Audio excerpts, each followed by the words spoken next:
sebelum kita lanjutkan perbincangan, kami juga akan memperkenalkan kuasa hukum dari pasangan 02 yang sepertinya juga sudah bergabung dalam perbincangan ini melalui daring. Sudah hadir Mbak Francine Wijoyo. Selamat malam Mbak Francine. Baik, sepertinya ada Bang Frits ternyata. Bang Frits, selamat malam Bang Frits. Selamat malam Mbak. Ya, malam. Baik, mohon maaf nih telat datang. Baik Bang Frits, kami juga terima kasih sudah meluangkan waktunya karena sepertinya Bang Frits sedang ada di perjalanan. Iya, karena kita mau kembali ke MK nih Mbak, karena jam 7.30 akan kembali lagi untuknya sidangnya. Baik, Bang Frits, sebelum ini kita nanti akan lihat bagaimana proses kembali lagi bersidang di MK. Penilaian Bang Frits terhadap apa yang disampaikan sanggahan-sanggahan dari termohon KPU tadi yang menjelaskan bahwa memang tidak sesuai dengan dugaan-dugaan tersebut, tidak ada keberpihakan yang ditunjukkan oleh KPU kepada pasangan 02. Silakan Bang Frits. Ya, pertama-tama kami mengapresiasi apa yang telah dilakukan oleh KPU untuk menjelaskan bagaimana seharusnya sebuah proses perselisihan hasil suara itu dilakukan. Tadi KPU sebagai pihak termohon juga menyatakan bahwa pemohon tidak mampu untuk menyatakan misalnya di mana yang suara yang hilang. Kedua, terkait dengan ada persoalan apakah tidak tahu bahwa sudah ada berita acara untuk perbaikan. Dan juga terkait misalnya bahwa adanya tidak kesamaan antara petitum dan posita.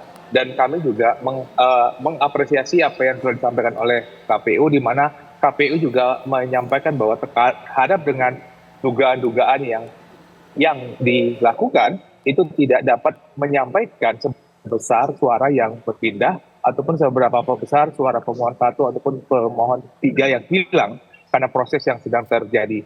Itu adalah bagian daripada proses perbaikan yang dilakukan oleh KPU melalui proses pengawasan dan juga pelaksanaan secara berjenjang dari KPU RI kepada KPPS yang ada di bawahnya. Mohon perhatian. Baik. Sidang untuk perkara nomor 1 garis miring PHPU bisa mengajak Anda melihat, tapi sebelumnya kita minta juga pandangan dari Pak Arief terhadap apa yang sudah saya sampaikan tadi. Bang Suhad tadi juga sudah mengatakan bahwa mengenai keberatan pencalonan cawapres tidak direspon oleh KPU. Kemudian juga audit dari Sirekap tidak mendapatkan respon yang cukup maksimal dari KPU, Pak Arief. Saya tidak tahu detail ya faktanya ya. Misalnya surat apa saja yang dikirim, berapa kali atau berapa banyak surat yang dikirim, kemudian dari berapa banyak itu berapa yang sudah direspon oleh KPU dan kapan dia meresponnya gitu ya. Tetapi mestinya karena tahapan pemilu itu berlangsung tahap demi tahap dan sangat ketat, berbatas waktu gitu ya. Atas sebuah proses yang berlangsung di satu tahapan, mestinya kalau ada sesuatu terjadi di situ, KPU merespon pada tahapan itu. Karena kalau meresponnya di luar tahapan itu terlambat, ya biasanya juga tidak akan memberi manfaat maksimal, gitu ya.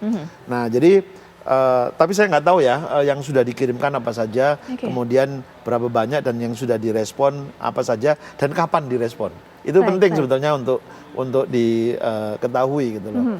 Nah, saya tentu juga tidak bisa mengikuti proses persidangan secara full time gitu ya. Beberapa juga saya ikuti, tapi beberapa juga saya tidak sempat mengikuti. Nah, biasanya di tahapan ini, di tahapan jawaban dari termohon, kemudian pihak terkait juga memberikan jawaban dan Bawaslu memberikan keterangan, ini nanti akan diuji pada masa pengujian alat bukti, kemudian menghadirkan saksi, ahli atas dua hal ini yang sudah dilakukan kemarin. Pemohon menyampaikan permohonannya, kemudian termohon, kemudian pihak terkait dan pemberi keterangan menyampaikan keterangannya. Nah, ini nanti akan diuji pada proses persidangan berikutnya. Baik, diuji proses persidangan berikutnya, nanti kita akan kembali pantau proses persidangan, tapi juga mengenai tadi yang disampaikan oleh Bang Frits, Bang Suhad, bahwa pemohon ini tidak mampu menunjukkan salah satunya di mana suara hilang dan sebagainya. Bagaimana menanggapinya tadi? Ya karena kita memang tidak mendalilkan suara yang hilang, tapi kita mendalilkan terjadinya pelanggaran konstitusi yang terukur dan serius.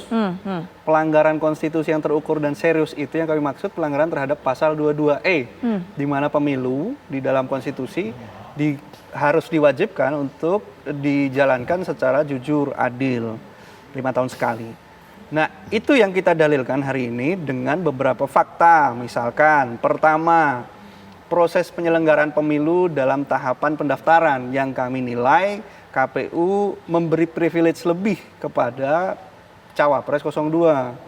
Apa indikator kita mengatakan bahwa memberi privilege lebih? Ya karena KPU membuka pendaftaran dengan berdasar PKPU 19.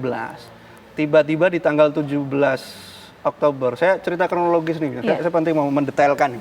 Mulai hari ini saya coba akan detail nih. Tanggal 17 Oktober terbit putusan Mahkamah Konstitusi 90. Tanggal 19 Oktober dibuka pendaftaran. Tanggal 25 Oktober ditutup pendaftaran. Lalu kemudian di November awal diumumkan. Mari kita lihat secara lebih seksama, Mbak. Begitu putusan MK terbit 90. Hal pertama yang mestinya dilakukan oleh KPU menurut DKPP dan juga dalam pemahaman ilmu hukum yang lazim, dia harus merubah PKPU 19 dulu. Kalau dia ingin menggunakan putusan Mahkamah Konstitusi itu di dalam tahapan pemilu saat itu. Tetapi yang dilakukan apa? Kan tidak.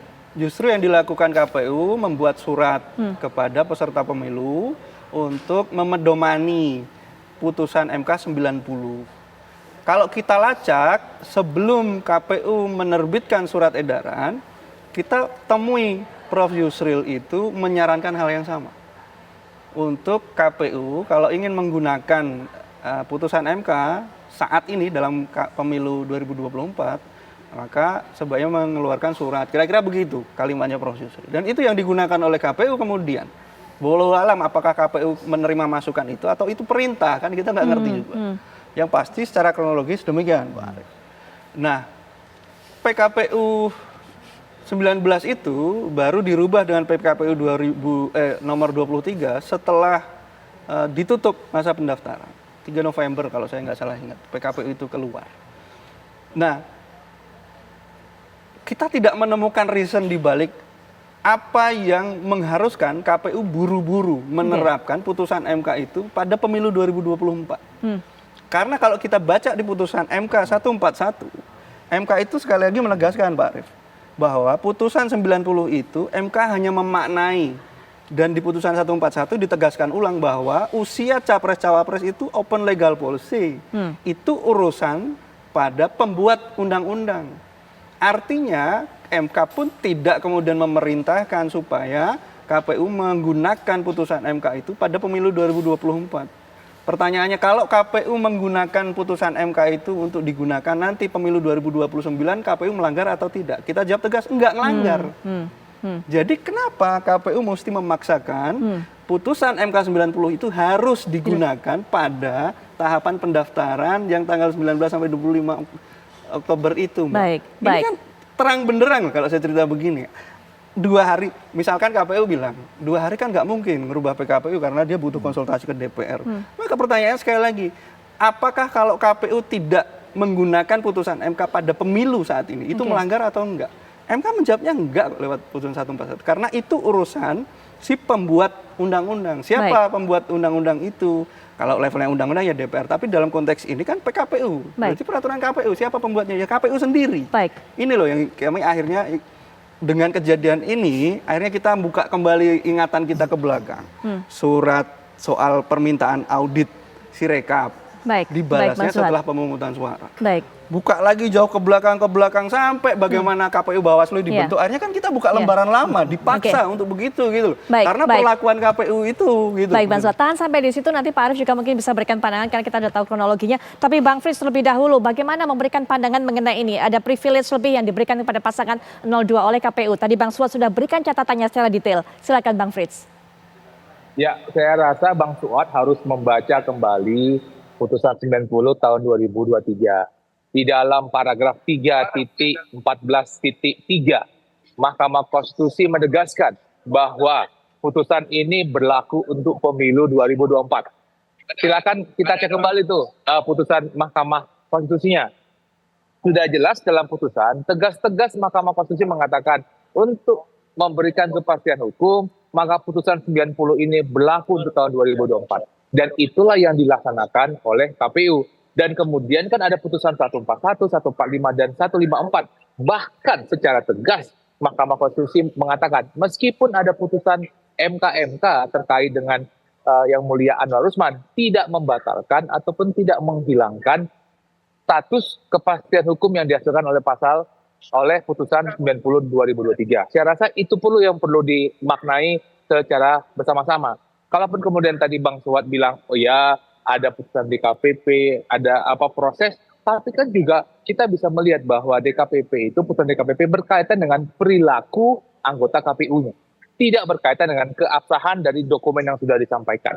Dan kami juga berargumentasi sebagaimana disampaikan oleh KPU, seandainya pada saat proses pencalonan ada keberatan dari pasal 1 dan pasal 3, harusnya menyampaikan dong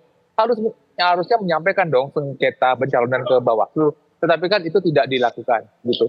Mbak, saya mohon maaf nih, saya harus kembali ke ruang sidang, teman-teman. Mohon maaf sekali. Harusnya masuk kembali ya. Terima kasih Bang Frits. Di tengah waktunya kesibukannya yang terbatas, silakan untuk bisa mengikuti kembali proses persidangan. Saya mau jawab Bang, saya mau jawab ini. Baik, nanti mungkin setelah jeda, Bang Suwad bisa berikan penjelasan mengenai hal ini. Pak Sira Prayuna juga punya catatan mungkin mengenai hal ini, tapi setelah jeda kami segera kembali.